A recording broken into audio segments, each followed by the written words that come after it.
మగ్గాన్ని చూస్తున్నావు కదా. మగాడా ఎవడు పడితే ఆడు మగాడు అనుకోవడం కదా. ఇంటి పేరు కాదు, ఊరు పేరు కాదు, బై బర్త్ బ్లడ్ లో ఉండాలా కొడక. నేను ఒక్కడే వస్తున్నానని తెలిసి కూడా 100 మందిని కాపలా పెట్టుకున్న మీరు మగాళ్ళ. డబ్బు కాసుపడి, పదవి కాసుపడి నా అన్న వాళ్ళని వెన్నుపోటు పడి చంపావు. నువ్వు మగతనం గురించి మాట్లాడుతున్నావు.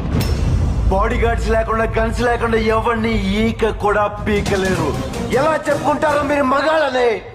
రేయ్! మీరు నిజంగా మగాళ్ళే అయితే మీకు 5 నిమిషాలు టైం ఇస్తున్నాను. గన్స్, కత్తులు లేకుండా నన్ను చేతులతో కొట్టి చంపేయండి. ఒక్కడొచ్చినా సరే, ఒకేసారి అందరూ కలిసి వచ్చినా సరే, నేను ఒక్క దెబ్బ కూడా తిరిగి కొట్టను. నన్ను చంపేయండి. మిస్ అయ్యిందా? 6వ నిమిషం నుంచి నేను కొట్టడం మొదలెడతా. ఒక్కొక్కడిని ఒకే దెబ్బకి చంపేస్తా. రెండో దెబ్బ ఉండదు. రే, నిన్ను నీ కొడుకుని మాత్రం కుక్కను కొట్టాడు